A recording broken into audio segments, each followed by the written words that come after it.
ඉන්නවද? හොඳින් ඉන්නව නේද? I love me YouTube channel එකට ඔයගොල්ලෝ හැමදෙනාම ආදරයෙන් පිළිගන්නවා. විශ්වාකර්ෂණ නීතියේ මොන ටෙක්නික් එක කළත්, මොන ක්‍රමවේදය කළත් ඔයාට තාම මේ කිසිම දෙයක් වැඩ කළේ නැද්ද? ඒ කිසිම දෙයක් ඔයාට සාර්ථක වුණේ නැද්ද? මේක බොරුවක් කියලා හිතෙනවද ඔයාට? අන්න එහෙම හිතෙන අයට, අන්න එහෙම වෙච්ච අයට තමයි අද මම මේ වීඩියෝ එක අරගෙන ආවේ. මම හිතනවා මේ වීඩියෝ එක ගොඩාක් වැදගත් වෙයි හැම දිනාටම කියලා. එහෙනම් වීඩියෝ එකට යන්න කලින් පුංචි ආදරණීය ඉල්ලීමක් කරනවා. තාමත් මගේ channel එක subscribe කරලා නැත්නම් subscribe කරලා එකතු වෙන්න. ඕගොල්ලෝ දන්නවා මගේ මේ වීඩියෝ හරහා ඕගොල්ලන්ට විශ්වාකර්ෂණ නීති විවිධ ක්‍රමවේද කියා දෙනවා. ඒ වගේම තමයි දෛනික ජීවිතයේදී ජීවත් වෙනකොට අවශ්‍ය කරන පුංචි උපදේශ tips මගේ මේ වීඩියෝ හරහා ඕගොල්ලන්ට ඉදිරිපත් කිරීමක් කරනවා කියලා. හොඳයි. දැන් මගේ මේ channel එකෙත් මම ඔයගොල්ලන්ට විශ්වාකර්ෂණ නීතියේ ක්‍රමවේද කියලා දීලා තියෙනවා. තවත් ගොඩක් channel වලින් ඕගොල්ලෝ විශ්වාකර්ෂණ නීතියේ ක්‍රමවේදත් අත්හදා බලලා ඇති. හැබැයි සමහර වෙලාවට කිසිම දෙයක් ඔයාට සාර්ථක වෙලා නැහැ. ඔයා හොඳින් මේ දේ කළත් ඔයාට මේ දේවල් වැඩ කරලා නැති වෙන්න පුළුවන්. ඒකට හේතු කිහිපයක්ම තියෙනවා.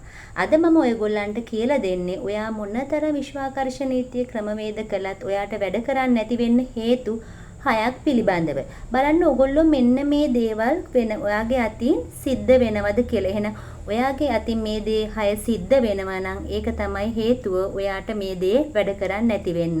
එහෙනම් අද මම මේ කියා දෙන දේවල් 6න් ඔයා ඈත් වුණොත් ඔයාට ඔයා කරන ඕනෑම ටෙක්නික් එකක් සාර්ථක කරගන්න පුළුවන්. හොඳයි. පළවෙනිම කාරණාව තමයි ඔයාට විශ්වාකර්ෂණ නීතියේ ක්‍රමවේද සාර්ථක වෙන්නේ නැති වෙන්න ඔයා මොන ටෙක්නික් එක කළත් ඔයාට සැකයක් තියෙනවා. විශ්වය ගැන විශ්වමාතාව පිළිබඳව සැකයක් තියෙනවා. මේක හරියයිද? ඇත්තටම මේක සිද්ධ වෙයිද? ඇත්තටම එහෙම පුළුවන්ද? එහෙම විශ්වයට හැම දෙයක්ම කරන්න පුළුවන්ද?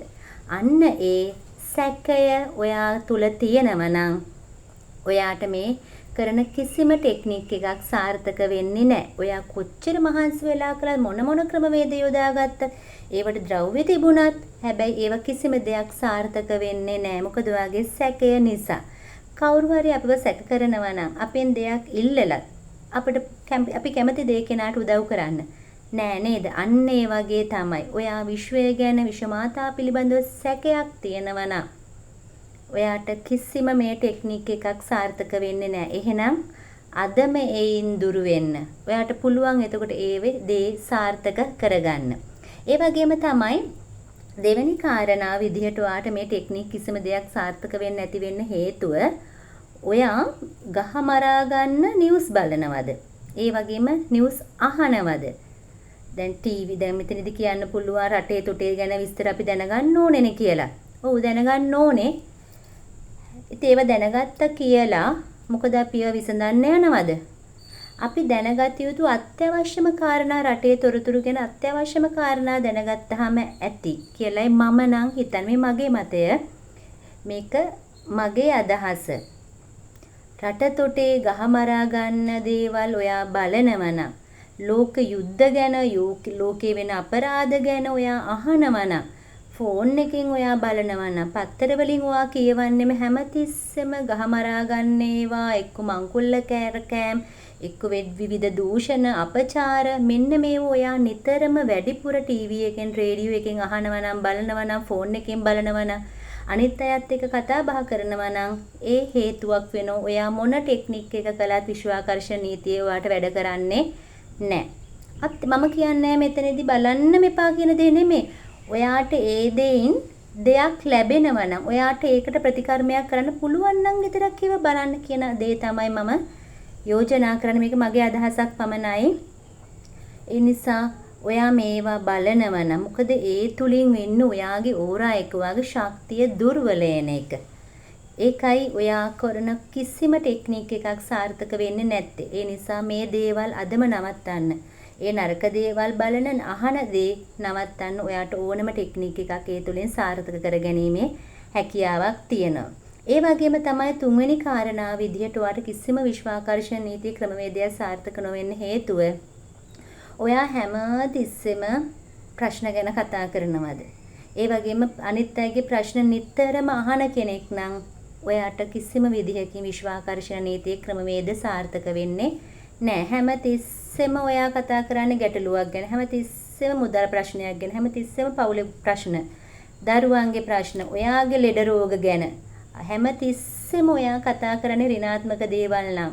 ඔයාට නැති දේම නම් ඔයා කතා කරන්නේ. ඔයා අහන්නෙත් ඔයාගේ හිතවත් වෙලා ඉන්නෙත් අයත් ඒ විදිහම නම් ඔයාට කොයිම වෙලාවකදීවත් මේ විශ්වාකර්ෂණ නීතියේ ක්‍රමවේද සාර්ථක වෙන්නේ නැහැ. චුට්ටක් බලන්න ඔයා එහෙම කෙනෙක්ද? ඒ නිසා තමයි එහෙනම් ඔයාට මේ දේවල් වැඩ කරන්නේ නැත්තේ. ටික එකපාරටම බැරි වෙයි මේ වලින් දුරු වෙන්න. ටික උත්සාහ කරන්න මේ දේවල් වලින් ඈත් වෙලා හොඳ දේවල් විතරක් කතා කරන්න. ප්‍රශ්න තිබිච්චාවේ කතා කළා කියලා අපිට ඒ ප්‍රශ්න දුරු වෙන්නේ නැහැනේ. ඒකට ක්‍රියාත්මක වෙන්න ඕනේ. ලෙඩ රෝග ගැන කතා කර හිටියයි කියලා ඒවට සුව වීමක් නැහැ. ඒකට ප්‍රතිකර්ම කරන්න. කොයි වෙලාවකවත් ප්‍රශ්න ගැන කතා කරන්න එපා. ගැටලු ගැන කතා කරන්න එපා. ඒවා අහන්න යන්නත් එපා. ඇහුවට කමක් නැහැ කියලා හිතමුකෝ. ඒව ඔයාගේ කරගන්න යන්න එපා. ගොඩාක් අපේ අයගේ තියෙන ගැටලුවක් තමයි අනිත් අයගේ ප්‍රශ්න අහනවා, ගැටලු අහනවා. ඊට පස්සේ ඒක එයාගේ කරගෙන එයා ඒ තුල ජීවත් වෙනවා. අන්න එහෙනම් අදම නවත්තන්න. ප්‍රශ්න ගැන, ගැටලු ගැන, අසනීප ගැන, ලෙඩ රෝග ඒව දේවල් අනිත් අයගේ ගැටලු කතා කරන එක නවත්තන්න. එතකොට ඔයාට පුළුවන් ඔයා කරන ඕනම ටෙක්නික් එකක් සාර්ථක කරගන්න. ඒ වගේම තමයි හතරවෙනි කාරණාව විදිහට චුට්ටක් බලන්න ඔයාට මේ ටෙක්නික් හරියන්නේ නැති වෙන්නේ ඔයත් හැමතිස්සෙම අනිත් අයගේ අඩුපාඩු හොයනවද? ඔයාට අනිත් මේක අවංකවම කරන්න ඕන දෙයක්. ලෝකයට පේන්න නෙමෙයි. මොකද ඔයාට මේක සාර්ථක කරගන්න ඕනේ නම් ඔයා අවංක වෙන්න ඕනේ. බලන්න ඔයාට හැමතිස්සෙම අනිත් අයගේ ඇදකු දෙයක් නම් පේන්නේ. ඒක කියන්නම හිතෙනවා නම් ඔයාට අන්න හේතුවක් වෙනවා ඔයාට විශ්වාකර්ෂණ නීතියේ ක්‍රමවේද සාර්ථක නොවෙන්න. අනිත් අයගේ හැමතිස්සෙම වැරැද්දක් පේනවා නම් ඒ දේවල් ගැනම හිතෙනවා නම් අනේ මේ ඇඳුම පැළඳුම වෙන්න පුළුවන්, කතා බහ කරන විදිහ වෙන්න පුළුවන්. හැමතිස්සෙම ඔයාට ඒව හිතෙනවා නම් ඒක හේතුවක් වෙනවා මේ ටෙක්නික් වාට සාර්ථක නොවෙන්න. පොඩ්ඩක් උදාහරණයකට බලන්නකො මාව අරගෙන. දැන් මම කවුද කියලා දන්නේ නැත්නම් මාව හරියට දැකලත් නැතුව කොයිතරම්නම් හැබැයි හැමෝම නෙමෙයි ගොඩාක් හොඳ අය මට එවනවා කමෙන්ට් කිහිප දෙනෙක් මට කොයිතරම්නම් දේවල් ඉදිරිපත් කරනවද?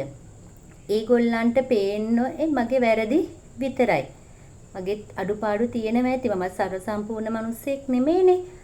ඒ කියන්නේ ඕනම කෙනෙක්ගේ මගෙන් දෙයක් ගන්න පුළුවන් නම් ඒ දේ ගැන ඒ දේ විතරක් ගන්න.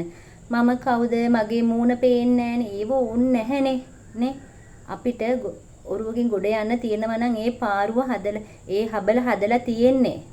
ප්ලාස්ටික් වලින්ද ජකඩෙන්ද ලීයෙන්ද කියලා අදාළ නැහැ. ඒකෙන් එගොඩ වෙන්න. එගොඩ මම කවුද කියන එක මගේ මූණ මොන පේන්නේ නැහැ. මගේ කතා බහ අපිරියයි කියලා කියන අය මට හිතා ගන්න බෑ. ඒගොල්ලන්ගේ මට්ටම මේව ගණන් ගන්නෙ නැහැ. ඒ අයට තමයි විශ්වාකර්ෂණ නීතිය ක්‍රමවේද සාර්ථක වෙන්නේ නැති පව්. ඔබ එයින් ඈත් වෙන්න. හැමතිස්සෙම කෙනෙක්ගේ හොඳක් දකින්න. වැරදි 100ක් කරනවා වෙන්න පුළුවන්. එක හොඳයි වෙන්නේ තියාගාව තියෙන්නේ. හැබැයි ඒ හොඳේ දකින්න. ඔයාට විශ්වාකර්ෂණ නීතියේ ක්‍රමවේද ගොඩාක් සාර්ථක වෙනවා. හැම දෙයක්ම සාර්ථක වෙන කොයි වෙලාවකවත් කාගේවත් අඩුපාඩුවක් වැරද්දක් දකින්න එපා. ඒක එයා හදාගෙන කරුණාවෙන් කියනව නම් කමක් නැහැ. අහිතකින් හිත රිදෙන විදිහට කවදක්වත් කාගේවත් අඩුපාඩු කියන්න එපා. ඔයා අද මේ වාගා වැරද්ද තියනවා නම් නවත්තන්න. ඔයාට ඕනම ටෙක්නික් එකක් සාර්ථක වෙනවා. විශ්වෙන් ආශිර්වාදය ඔයාට 100,000 වාරයක් ලැබෙනවා. ඒ වගේම තමයි අනිත් කාරණාව විදිහට ඔයාට දානමාන කියන්නේ දන් දෙන්න තවත් කෙනෙක්ට දෙයක් දෙන්න කැමැත්තක් නැද්ද? මොකද ඔයා විශ්වෙන් දෙයක් ඉල්ලනවා නම් ඔයා දීලා තියෙන්න ඕනේ. ඔයාට තවත් කෙනෙක්ට ඔයා ගාව තියෙන දෙයක් දෙන්න අකමැත්තක් හිතෙනවා නම් දන් දෙන්න කැමැත්තක් හිතෙන්නේ නැත්තම් අපරාධේ මොකටද මේ කියලා හිතෙනවා නම් මේ දේවල් අරගෙන ඒගොල්ලෝ නරක දේවල්නේ කරන්නේ කියලා හිතෙනවා නම් ඒකත් හේතුවක් වෙනවා ඔයාට විශ්වාකර්ෂණ නීතියේ ක්‍රමවේද සාර්ථක නොවෙන්න. මොකද අපි දේවල් දෙන තරමට තමයි විශ්වයෙන් අපිට පෙරලා නැවත ලබා දෙන්නේ. ඒ නිසා දන් දෙන්න යමක් අනිත් අයට පරිත්‍යාග කරන්න ඔයාට හිත හැදිලා නැත්තම් අද මේක පටන් ගන්න. පුංචි දෙයක් වෙන්න පුළුවන්. තවත් කියන වතුර කෝප්පයකින් වෙන්න පුළුවන්. පොඩි දෙයකින් වෙන්න පුළුවන්. යහපත් වචනකින් වෙන සංග්‍රහ කිරීමක් වෙන්න පුළුවන්. මේ දේයින් පුරුදු වෙන්න, දන් දෙන්න පුරුදු වෙන්න, තවත් අයට දාන දේවල් දෙන්න පුරුදු වෙන්න. එතකොට විශ්වයෙන් ඔයා ඉල්ලන දේවල් ලබා දෙනවා. ඒ නිසා අදම පුරුදු වෙන්න කුමන හෝ දෙයක් දවසකට සතියකට කෑම ටිකක් හරි දෙන්න පුරුදු වෙන්න. එතකොට ඔයාට විශ්වාකර්ෂණ ක්‍රමවේදයන් සාර්ථක කරගැනීමේ හැකියාවක් තියෙනවා.